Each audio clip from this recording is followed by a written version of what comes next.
եւ մեր ազգը լուսավորեցիք։ Ուր մնաց Անակ, ուր մնաց Պարթև, ուր մնաց Խոսրովին սպանելու պատմություն եւ այլն։ Ուրեմն Ստեփանոս Մախասյանը սա ազգային այդ ակադեմիայում խոսում է ներկայացնում, որ մատենագրական գիտական ասենք հիմնավորում չունի, բայց նաեւ ինքը տեսնում է, որ այնուամենայնիվ հավատի կողմնակիցների ավանդությունների գերակշռում են պատմաբանների մեջ, եւ ինքն ասում է հիմա դուք ո՞րն եք ուզում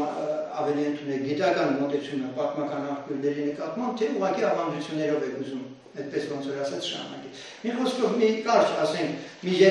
3-4 էջանոց բան, որ եթե դուք կարդաք, այստեղ կընկալեք, թե իսկապես ինչ հակասական անձնավորություն է եղել Գրիգորը եւ ընդհանրապես նրա մասին տեղեկությունները։ Այսպիսով ես արդեն մոտենում եմ, երբ ավարտում եմ արդեն, մի 100 րոպե համբերեք։ Ուրեմն Տեր-Դատը Գրիգորին Կեսարիա է ուղարկում կաթողիկոս ձեռնադրվելու։ Այն դեպքում, որ դեռևս Հռոմը չի ընդունել քրիստոնեությունը որպես պետական կրոն։ Եվ սա է մի հատ հարց է։ Ամբողջ աշխարհին Եվսեփոս Կեսարիացին ներկայացնում է Կեսարիայից կաթողիկոսներ են ուղարկում, կենտրոնը այնտեղ է հանդիսանում, բայց այ քեզ բան։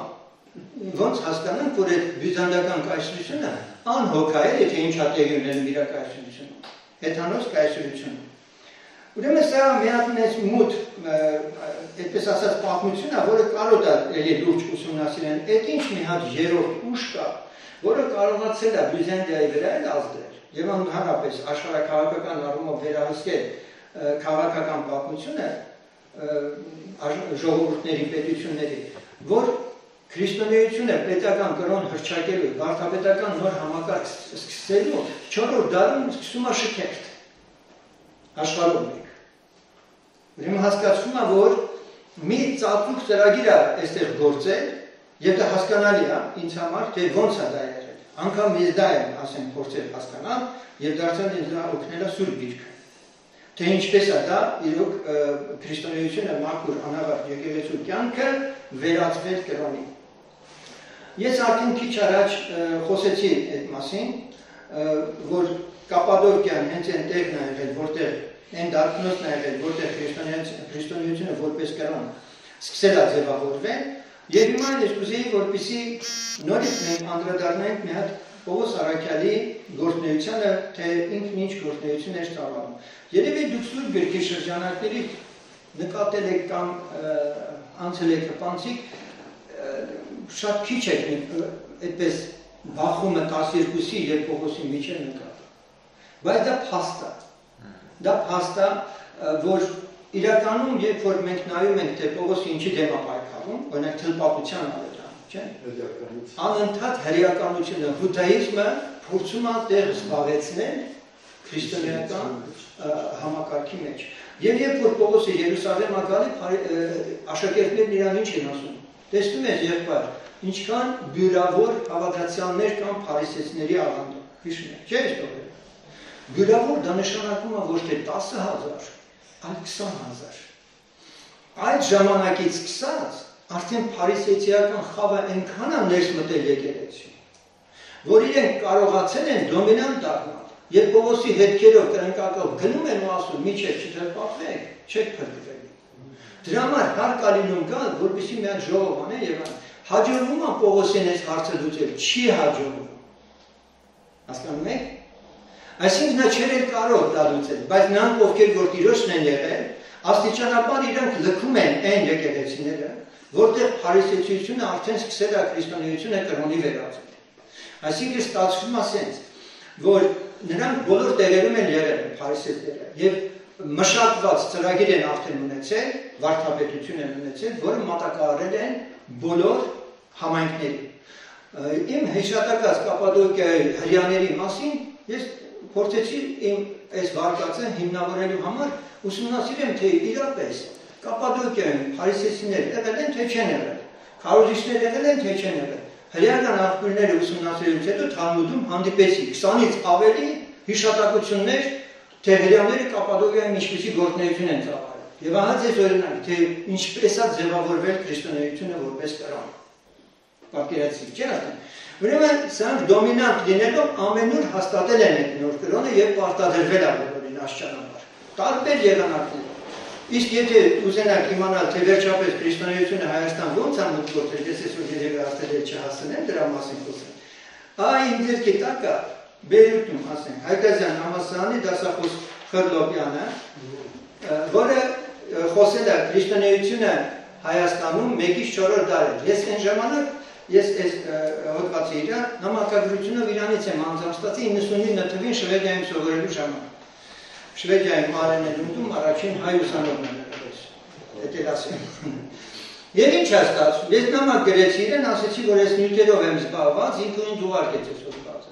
Այս հոդվածը շատ հետաքրքիր է, եթե ունեք քսերոքսանելու հնարավորություն, կարող եք սա վերցնել եւ կարող եք ասենք ունենալ սրա։ Խրլոպյանը ռեկտոր, մեր գիրողական ռեկտոր։ Երևանից եկավ ստեղ։ Հա, ճիշտ եք ասում, ես իր կենսագրությունից հիշեցի։ Այո, վարչականի ռեկտորը Խրլոպյանից։ Այո։ Եվ հիմա մենք ինչ ենք տեսնում, այստեղ շատ բան նկարագրված է, ուղղակի իմ թեզերը հաստատվեցին նաև այս գիտնականի միջոցով, շատ ուրախացա, որ համընկել է իմ ուսումնասիրությունը իր արածի հետ, համարյա թե մենք նույն բաներ ենք խոսում։ Արտաշատում Տիգրան Մեծի ժամանակ, որ ինքը նաև Երուսաղեմը Իսրայելը գրավել էր, եւ ընտեղ էի թագուն գլխատեց, որը սկզբում հնազանդվեց, հետո ինքը ապստամբեց Տիգրանի դեմ, շուրջ 300,000 հրեաներ վերաբնակեցնում է Հայաստանում, ընդ որում քաղաքներում ու արտոնություններ տալիս։ Հայաստանում սինագոգներ են հաստատվում եւ Տերտուլյանոսը պատահական չի հիշատակում Մերուշանի անունը հայոց եպիսկոպոսի եւ որ ապաշխարության վերաբերյալ հարցեր կան, այսինքն նրանք որ մի անգամ ուրացել են, հիմա ապաշխարել են արժեն ընդունել եկեղեցիներ, թե չէ։ Եվ այս հանձնավորությունը գործ կարակելոցի Սուրբ Հոգով մկրտվածների մեջ որ թվարկում է թե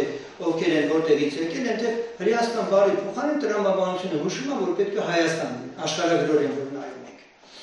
Եվ այս ամբողջ ասենք վկայությունները, որ դեռևս առաջին դարում Հայաստան մուտք են գործել, ոչ թե Թադևոսն ու Բարթմեոսը, որ քրիստոնեություն տարածեն, այլ եղել են ընդհանրապես Պենտեկոստեի տոնին գնացած Արտաշատի սինագոգի հրեաները, դա փաստացի ապացուցված կարելի է համարել, եւ սա չեն էլ ժխտում անգամ առաքելական եկեղեցու վարդապետները, որ եկել են։ Հիմա այս հրեաները բնականաբար իրենք սկզբում իրենց համայնքի շրջանակներում են գործել, հետո նաև ծավալվել են։ Դրանից հետո արդեն պատմությունը ոնց որ թե մթագնում է։ Էլ այլևս մենք չենք կարողանում շատ ավելի խորքային բաներ տեսնել։ Սրա փոխարեն ես վերջում կուզեի ներկայացնել իմ մտածը, որ ես գրել եմ Թադեոսի եւ Բարթմեոսի Հայաստան գալու վարկածի վերաբերյալ որպես առասպել, որպես ավանդություն, հիմնավորել եմ նաև Սուրբ գրքով։ Փորձեմ ասենք շատ հակիրճ դա ներկայացնել ձեզ, չնայած դուք Վիկիպեդիայում կարող եք այս երկու առաքյալների մասին տարբեր ասենք բաներ լսել կամ շտապականների վերաբերյալ, օրինակ լատինական աղբյուրների հիշատակում են, որ Թադեոսն ու Բարթմեոսը գործել են Հնդկաստանում, Իրանում եւ այն գիտեք, չէ՞, տարբեր մոտեցումներ կան, բայց հայոց եկեղեցին բավականին հիմնավոր է ուզում ընդունել Ադայի վկայությունը, որտեղ պատմվում է, թե ինչպես են Հայաստան եկել, Սանաթուրքը ինչպես է իրենց նահատակել եւ այլ եւ այլ։ Հիմա գործում նշված է Հիսուս Քրիստոսի առաքյալներին տրված ավետարանչության հրահանգը։ Գրված է պարզ ասում է Երուսաղեմ, Հրեաստան, Սամարիա միջև երկրի տարածք։ Հիմա այժմ այս կարևոր հանգամանքը ըստ առաքելական եկեղեցու ավանդության առաքյալները Թադևոսը Հայաստան է ուղարկվել քարոզելու Թոմաս առաքյալի հրահանգով։ Ուշադրություն դարձրեք։ Թադևոսը, որ մի դեպքում համարվում է 12-ից, մյուս դեպքում համարվում է 72-ից։ Աշակերտ։ Ընդ որում ով է ուղարկում, կարծես առաքյալը առաքյալին է հրահանգում։ Ով է այդ հրահանգ տվողը Թոմասը։ Ով է եկեղեցու առաջնորդը Թոմասը չի։ Որ պետք է ինչ-որ ուղարկել որևէ տեղ ավետարաններում, որն այդ թվականը միտեղ 35 գրված։ Այս ավանդությունը մեր մասած պահանջում է երկու հարցի պատասխան։ Երուսաղեմի եկեղեցու առաջնորդը Հակոբոսն էր։ Ըստ որոշների 44 թվականին նահատակվեց։ Եվ դժվար թե նախկինում Հիսուսից թերահավատության երկնության համար կշտամբանքի արժանացած անձը եկեղեցու խորհրդում նմանատիպ հրահանգ տալու իրավունք ունի։ 35 թիվն է, դեռ Հակոբոսը չի նահատակվել, 44-ին է։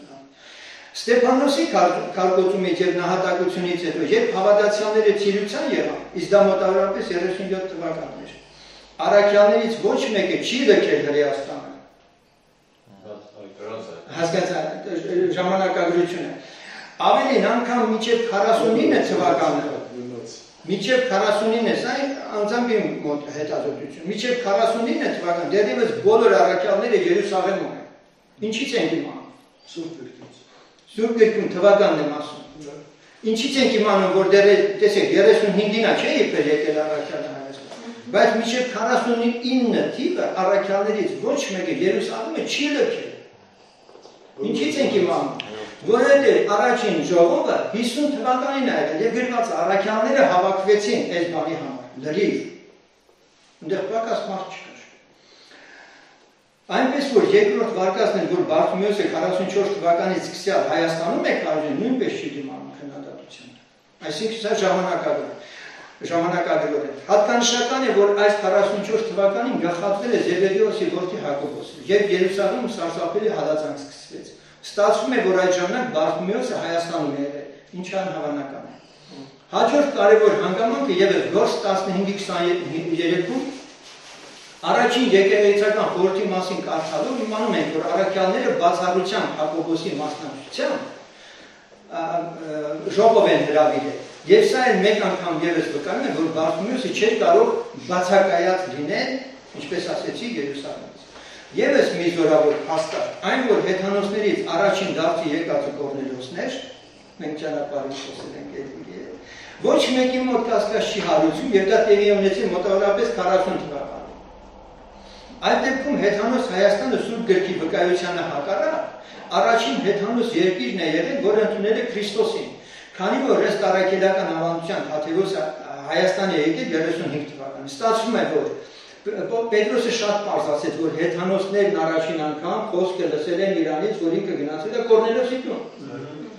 Մենք ինչի ենք հիմա հիմնավորում, որ 35 թվականին Թադևոսն եկել է Հայաստան ու մենք ենք եղել առաջինը։ Պետրոսի ասես չէ, ես եմ գնացել առաջ։ Տերը Պետրոսի վերես կտավը իջացրեց, ու Պետրոսն էլ գնաց ասեց, սրանք մերպես ընդունեցին։ Հասկանաք, ես ինիկատում եմ հեթանոսների դարձի պատմությունը, որը ավանդաբար միշտ նշվում է, որ չէ, Աբգար։ Ընդ որում Աբգարը հայոց թագավոր չի եղել։ Աբգարի մասին էլ ասեմ, այն Աբգար 5-րդը, որ թվագրվում առաջին դարով, իրականում Աբգար 8-րդն է, որն ապրել է 2-րդ դարի վերջին, 3-րդ դարի սկզբին։ Բայց իսկապես ընդունել այն քրիստոնեությունը։ Բայց արդեն առաքյաններ չեն։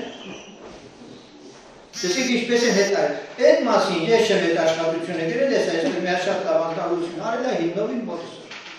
Էլի գրականությունը կա, հրատարակված։ Հիշենք Տիրոջ պատգամը, Երուսաղեմ, Սամարիա, Հրեաստան երկրի ծայրերը, Հրեաստանում եկեղեցու հիմնադրումը համարվում է 30 թվականին։ Խիստ կարևոր հարցածում ևս առաքելական ծիսակարգը համարվում է Հայաստանում սկսյալ առաքյալներից եւ հավատարմորեն շարունակվում է մեր օրերը։ Հիմնավորում են, որ Թադևոսը, Բարթիմեոս գոնե այս աղումովնային։ Մեզ հրամցրել են ինչ որ մի հատ պաշտամունքային համակարգ, որը անշեղորեն գործում է։ Ուրեմն ինչպես խոսեցինք հրեական տաճարային երկրպագության խնդիր իրանք չէին կարող Հայաստանում դնել, որովհետև Տերը ասացինք, որ տաճարներում այդ մարդուշինած չէր ապրում։ Ստեփանոսի քարկոծվելուց նահատակվելուց հետո մեծ հալածանք եղավ եւ հավատացյալները սփռվեցին աշխարհում։ Սա երկրորդ ալիքն է Հայաստանում ավետարանչության։ Եվ հալածվելուց հետո շատ հрьяաներ իրոք հանգրվանել են հավատացյալ հрьяաներ բնականաբար պիտի գային Հայաստանում իմիջիալոց ասեմ, հрьяաների նկատմամբ անգամ հрья քրիստոնյաների, այդ սինագոգներում որ ասեցին, մենք ոչ մի դեպք չունենք հիշատակվող, բացառությամբ մի դեպքի, որ խորենացին հիշատակումը Բագրատունի հрьяաները, որ իբր չէին երկրպագում իրանց ասում եւ ինքը հալածում էր, բայց դա ուշ շրջան։ Առաջի դարում գոնե հрьяաները շատ լավ են զգացել Հայաստանում իրենց։ Այսինքն ավելի հիման որ ասեմ, ես էլ կարող եմ զարմացնել ձեզ։ Այն կերպ ինչպես ներկայացնում են, որ հռոմեական կայսրությունը առաջի դարի, ասենք, կեսերից սկսած հալածում էր քրիստոնյաներին, սա ճիշտ չի։ Հռոմը երբեք չի հալածել։ Միայն երկրորդ դարից սկսյալը, որ սկսել են հռոմեացիները պաշտոնապես հալածել քրիստոնյաներին։ Այդ պատմություններն են Ներոնի բանը եւ այլի հետ կապված ասենք։ Սա միշտ այնպես է ներկայացվել, որպեսզի հիմնավորվի թե ինչքան մարտիրոսացված անձիկ ունեն, որոնք նահատակվել են եւ այլ ամենատարբեր գեղեցիկ ձևով փորձել են հիմնավորել։ Եվ այսպես մենք այս ամենը, որ արդեն տեղեկանում ենք, մեր համար հստակ է արդեն լինում, որ Հայաստան մուտք է գործել քրիստոնեությունը առնվազն երկու ալիքով։ Մեկը Պենտեկոստեի, երկրորդը Ստեփանոսի քարոզությունից հետո, նորից երկրորդ ալիքն, իսկ երրորդը արդեն որ եկել է ուշ տարերում, արդեն Կեսարիայից, արդեն սա այդ քրիստոնեությունը մեջտեղից հանելու եւ կրոն հաստատելու նպատակով է եղել, որ արվել է։ Նահատակման տարեթվերին էլ չանդրադառնում արդեն առաքյալների, որտեղ ժամանակը արդեն չի ներում մեզ, կուզեմ, որ սրանով ընդամենը մենք ամբողջացնենք մեր ասելիքը, որովհետև ինչ որ կամենում ենք այսօր գրեթե բոլորը հաղորդեցինք, բացառությամբ ես ասեցի Կապադոկիայի մի քանի սուրբերի անուններ, որոնք դրանք էական նշանակություն չունեն, եւ փաստացի այսօրվա դրությամբ մենք ունենք, իմիջիալից այդ մի կարճ կարևոր ինֆորմացիա հաղորդել, որ քիչ առաջ ասեցի ու դա կիսատուն է, սա է կարևոր։ Խորենացին հիշատակում է Եվսեբոս Կեսարացու երևի աղբյուրներից մի անձնավորության մասին Փիրմիլիանոս, որը գրել է պատմություն եւ այդ պատմությունը նահատակվածների վերաբերյալ է։ Արևմուտքի սուրբերի պատմության մասին է գրված, բայց մի տողով գրված է,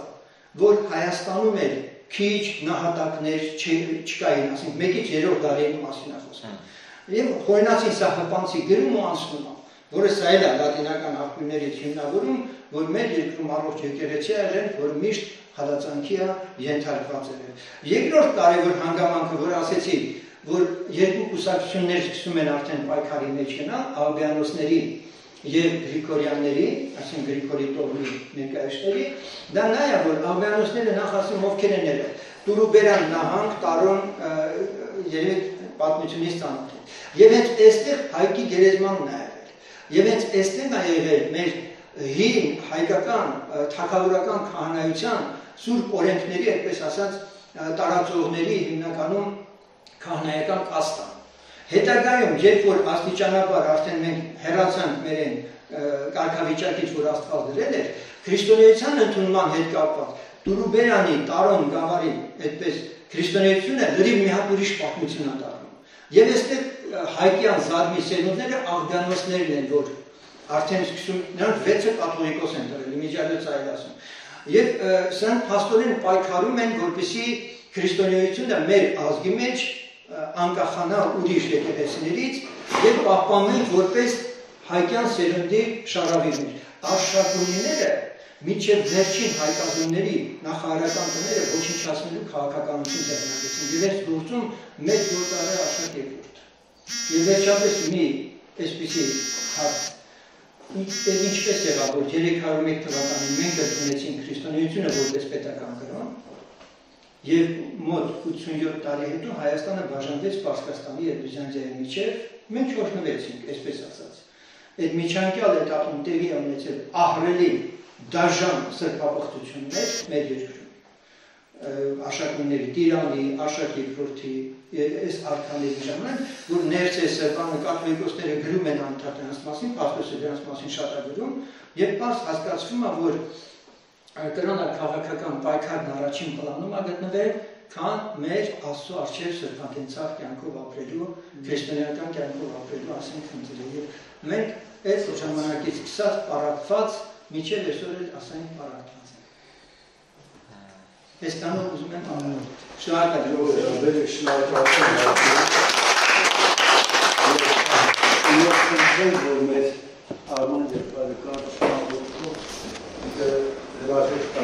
եմ։